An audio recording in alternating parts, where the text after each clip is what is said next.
നമുക്ക് നമ്മളെ ഷോപ്പിൻ്റെ പേരിൽ ക്ലോത്ത് ഹൗസിൻ്റെ ഒരു ഗിവ് അവേ ചെയ്താലോ? അപ്പോൾ ഞങ്ങൾ കുറേ ദിവസമായി നമ്മൾ ഓൺലൈനായിട്ട് നമ്മൾ അത്യാവശ്യം വീഡിയോ ചെയ്യുന്നതുകൊണ്ട് നമുക്ക് ഓൺലൈനിൽ ഒരുപാട് കസ്റ്റമേഴ്സ് ഉണ്ട്. ഓൺലൈനായിട്ട് ഓർഡറും പോയിട്ടുണ്ട്, അതേപോലെ തന്നെ ഷോപ്പിലും ഉണ്ട്. അപ്പോൾ 2 കസ്റ്റമേഴ്സിനും വേണ്ടിയിട്ട് നമ്മൾ എന്ത് ചെയ്യാണ്, നമുക്കൊരു ഗിവ് അവേ പ്ലാൻ ചെയ്യാം. 5 പാകിസ്ഥാനി ടോപ്പുകൾ നമ്മൾ സെറ്റ് ചെയ്തിട്ടുണ്ട്. അത് നമ്മൾ എന്ത് ചെയ്യുക, ഈ ഒരു ഇതാ ജസ്റ്റ് ഒന്ന് കാണിക്കാം ആദ്യം. ഇങ്ങനെയുള്ള 5 പാകിസ്ഥാനി ടോപ്പുകൾ നമ്മൾ പ്ലാൻ ചെയ്യുന്നുണ്ട്. ഓക്കെ, അപ്പോൾ ഇത് നമ്മൾ കൊടുക്കുന്നത്, അപ്പോൾ ഇതാ നമ്മുടെ വർക്ക് ഇതിലാണ് വരുന്നത്. ഇതാ ഈ ഒരു താഴെ പോർഷൻ കണ്ടില്ലേ, ഇവിടെ നമ്മളൊരു ലേസ് സെറ്റ് ചെയ്തിട്ട് താഴെ ഒരു ബോർഡർ, ഈ ഒരു വർക്കാണ്. ഇതിന് ഒരു കിറോസ്കി വർക്കാണ് ഇതിന് വരുന്നത്, കണ്ടില്ലേ.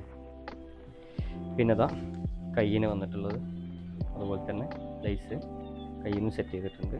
ഓക്കെ, ബോർഡർ കയ്യിൻ്റെ ഡിസൈനും കണ്ടില്ലേ, ബോർഡറൊക്കെ നല്ല ഭംഗിയുണ്ട്. അപ്പോൾ നമ്മൾ ഈ ഒരു ഗിവ് അവേയിൽ നമ്മൾ വെക്കുന്ന കുറച്ച് 2-3 കാര്യങ്ങളുണ്ട്, അത് നമ്മൾ ഇപ്പോൾ പറയാം. അപ്പോൾ നമ്മൾ നമ്മുടെ ഗിവ് അവേ 5 പേർക്കാണ് നമ്മൾ കൊടുക്കാൻ തീരുമാനിച്ചിട്ടുള്ളത്. അതിൽ 3 പേര് നമ്മുടെ ഇൻസ്റ്റാ ഫോളോവേഴ്സും അതുപോലെ തന്നെ 2 പേര് നമ്മുടെ ഷോപ്പിലെ കസ്റ്റമറിനും ആയിരിക്കും നമ്മൾ കൊടുക്കുക. ഈ ഒരു ഗിവ് അവേക്ക് നിങ്ങൾ പാർട്ടിസിപ്പേറ്റ് ചെയ്യുന്നത് വളരെ സിമ്പിളാണ്. നമ്മുടെ അക്കൗണ്ട് ഫോളോ ചെയ്യുക, അതുപോലെ തന്നെ എന്തെങ്കിലും ഒരു കമൻറ്റ് നമ്മുടെ ഈ ഒരു വീഡിയോക്ക് ഇടുക. ഓക്കെ, ഫൈനലി ഇതിൻ്റെ വിന്നേഴ്സിനെ സെലക്ട് ചെയ്യുക നമ്മുടെ പെരുന്നാളിൻ്റെ അന്നായിരിക്കും. ഓക്കെ, അത് ഞങ്ങളൊരു വീഡിയോ ആയിട്ട് ഔട്ട് ചെയ്യും. അപ്പോൾ എല്ലാവരും നിങ്ങളുടെ ഫ്രണ്ട്സിനും ഫാമിലിക്കൊക്കെ ഇത് ഷെയർ ചെയ്ത് കൊടുക്കുക. എല്ലാവരും ഇതിൽ പാർട്ടിസിപ്പേറ്റ് ചെയ്യട്ടെ.